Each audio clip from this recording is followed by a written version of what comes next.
So Dead Space is a survival horror game released in 2008, and it faced various problems during development. But it overcame them with a solution process that sounds eerily similar to what we're doing with the design recipe. Let's take a look. This was a problem that was so big and so hairy for us that it kind of stopped us in our tracks for a month.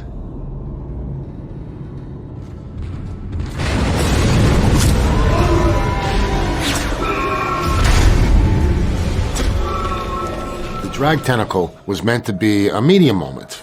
Well, medium thing within the game. We're going to do it once. The tentacle comes out, grabs you, and then pulls you down on the ground, and then you die if you get caught by it. But as we're getting into it, we're realizing that no, Isaac would want to shoot. He would want to be on the ground and pulled and shoot. You don't think anything's going to happen to you, because I think just before that we had a scare.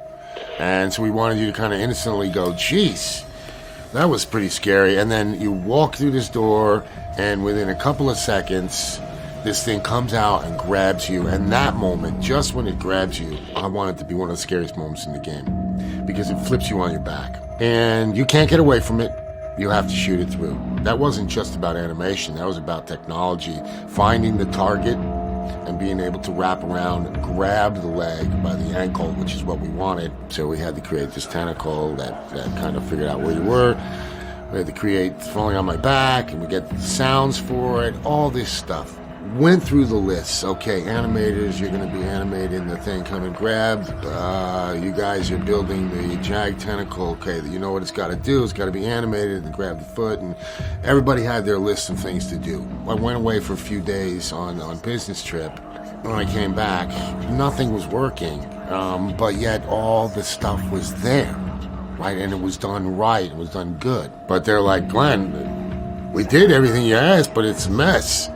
And I'm looking at it going, yeah, it is. You know, it is. After just kind of making a whole bunch of mistakes for a couple of weeks, we realized there's got to be a better way. And I realized that, the problem wasn't the team. It was really on how I was giving them their assignment.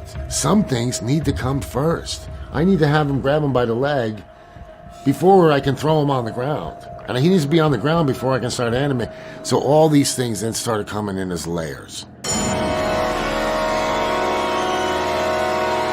So, started thinking about how the heck do we get the tentacle to come in, grab the leg, picks him up, throws him on the ground, the sound hits, because all that could be slightly different. I could be there in the hallway, or I could be to the left, or I could be to the right. Realized I had to do one thing at a time. All right, guys, just animate the drag tentacle coming out of the hole, and it grabs him by the leg. And they're like, yeah, but the sound's like, just do that part.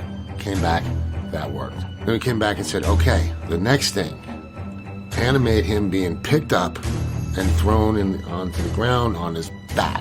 And they're like, yeah, but then he shoots. I'm like, no, let's just do this part. Now everybody was starting to get it.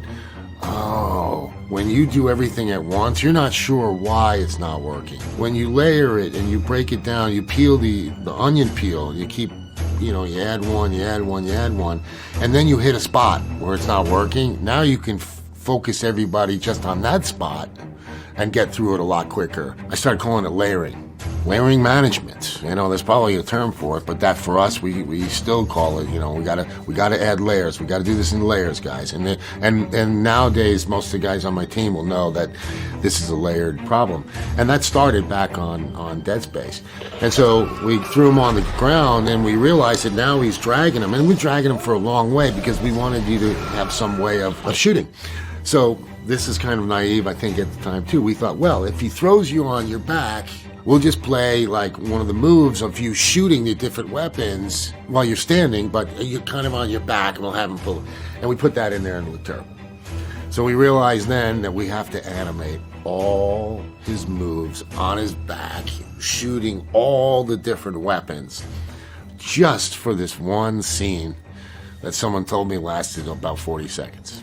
We had to remake all of his shooting mechanics and some struggling mechanics. It was daunting. We had to put a team on the animation, then we realized the tentacle would have to be blown up and broken, and it could be anywhere along that long way. So there was just so much work that went into it.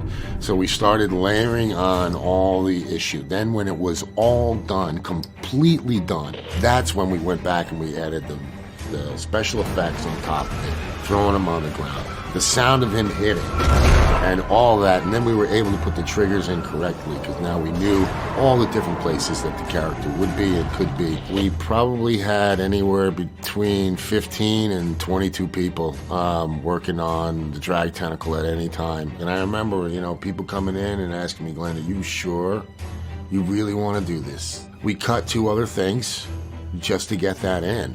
I can't tell you what we cut because I don't care. Right? That drag tentacle was really cool.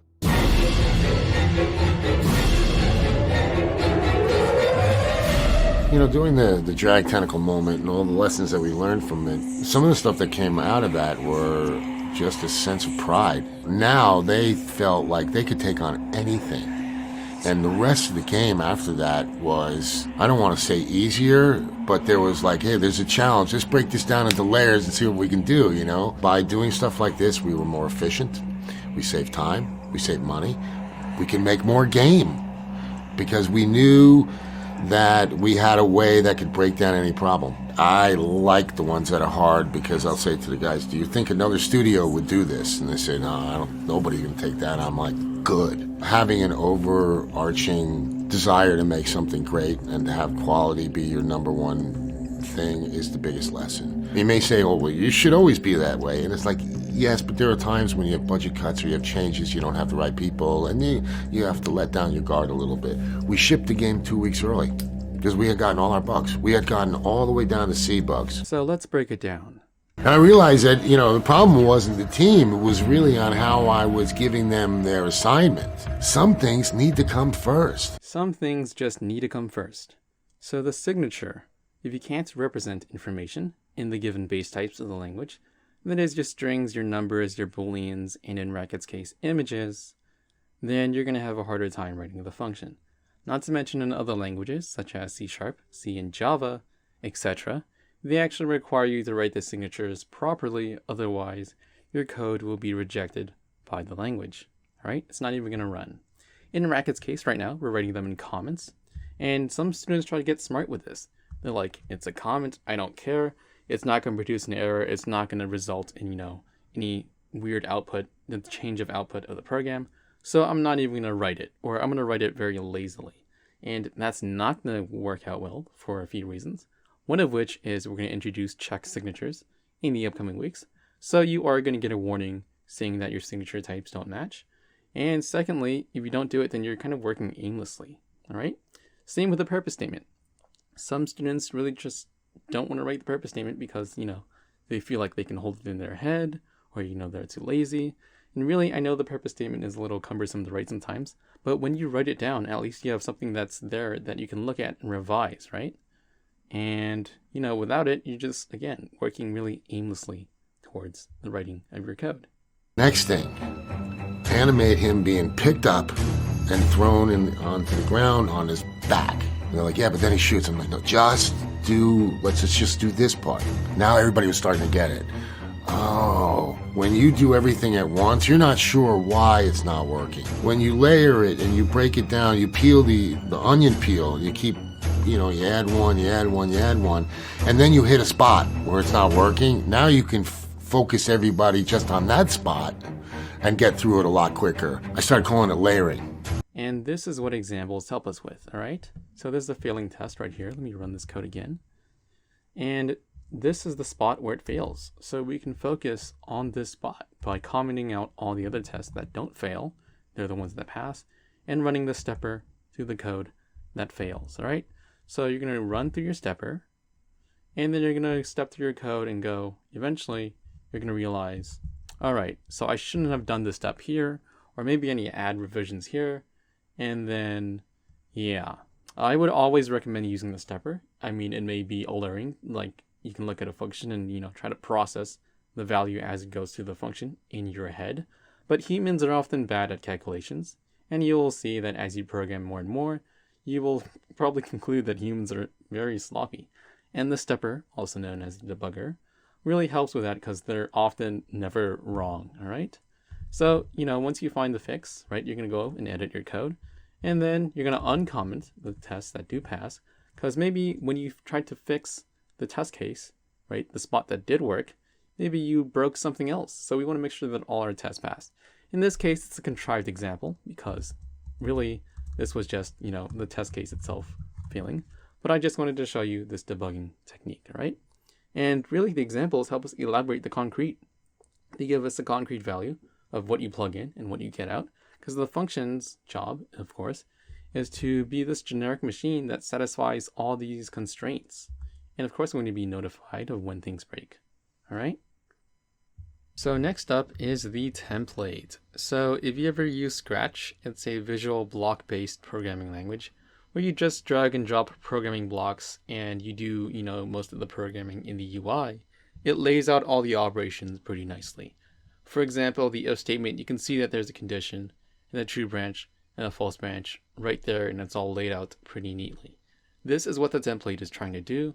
It's akin to laying out all your puzzle pieces before we start jigsawing our way towards the solution. And once I get to the template step, you should really pause the video and try working it on your own, because all the structure and all the puzzle pieces are there. It just takes a lot more to assemble it, but at least, this is a good baseline to work off of. And why do we leave it commented out? Like, why do we have to, make a copy of it, comment it out, and then use that to work on the code? Well, for now, it's so that teachers can see if there's anything wrong with your template, because you're going to have to select from a multitude of templates going forward as we continue through the course, and also so that we can give you a good baseline to work off of, a good structure to work off of. And, we do get some complaints about, hey, isn't this very restrictive? Shouldn't we come up with a structure ourselves?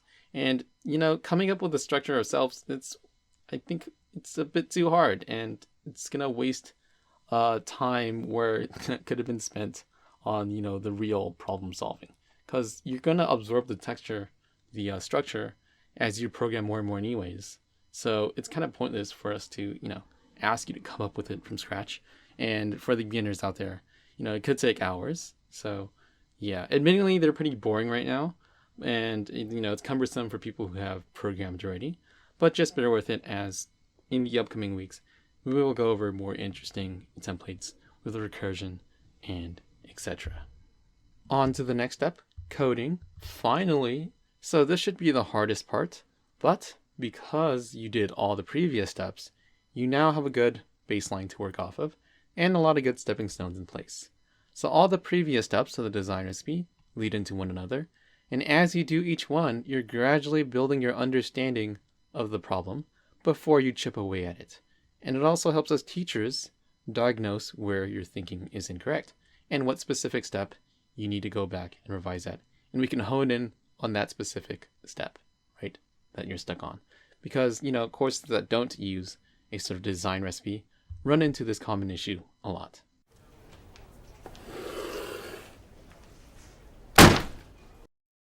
Hey, I'm stuck. Here's all my code. I don't really know what to do. The bugs kind of everywhere. And what do I do next? And, your teacher's going to read through all your code and eventually find out what's wrong. But then they have to come and, try to think of where your mental model, shifted and how to break it down in a way that, doesn't give away too much of the answer. That's a nightmare to do without, here's a discrete step number 1, 2, 3, 4. What are you stuck on? I'm stuck on 3, right? It's much more organized in this fashion. And lastly, test, review, and refactor. Make sure you have enough tests. Make sure, your purpose statement is in its final iteration. Double check everything. Press Ctrl I to reindent. And make sure, the code is predefined. Make sure, you're spacing out. You're adding a space between arguments and etc. And I know the last one sounds superficial. It's like you want us to care about, the physical appearance of our code. But I know someone who did not space out their arguments and, didn't indent. And it's kind of hard to read. Imagine we did that with English. Imagine if we never spaced out words in a sentence. It's going to look like one big blurb. And it's going to hurt my eyes. So please, reindent and prettify things as the final step. So all this amounts to preventing information overload when you can focus on discrete steps, right? So the purpose statement, the templates, etc. They all seem pretty redundant because, it feels like you can keep them in your head, right? Or write it out as you go. But look at the Dead Space clip. right? Everyone knew what they were doing about the tentacle grab. They could imagine it in their heads about how it was going to grab the character, throw him up, and then smash him down, and then keep dragging along. But it didn't work out that they held it all in their heads, right? You had to go break things down sequentially. And, the director had to come in and go like, hey, just get this part, this one specific part working, and then we can use that to build on the next part. So our target audience for this course are novices who've never, wrote a single line of code in their entire lives, and advanced beginners who have programmed before. Maybe you passed a few classes, made a couple of things in a real programming language like Python, why do they use Racket for this, right? And I know some of you guys think like, I can do some of these simple problems in my head. Why do I have to take 5 minutes to write out, the design recipe when I can write out the function in like 5 seconds? And really this comes back to an analogy to math, right? What's 15 times 10? Well, it's 150. We all know the shortcut to multiplying by 10 is that you just stick a 0 at the end.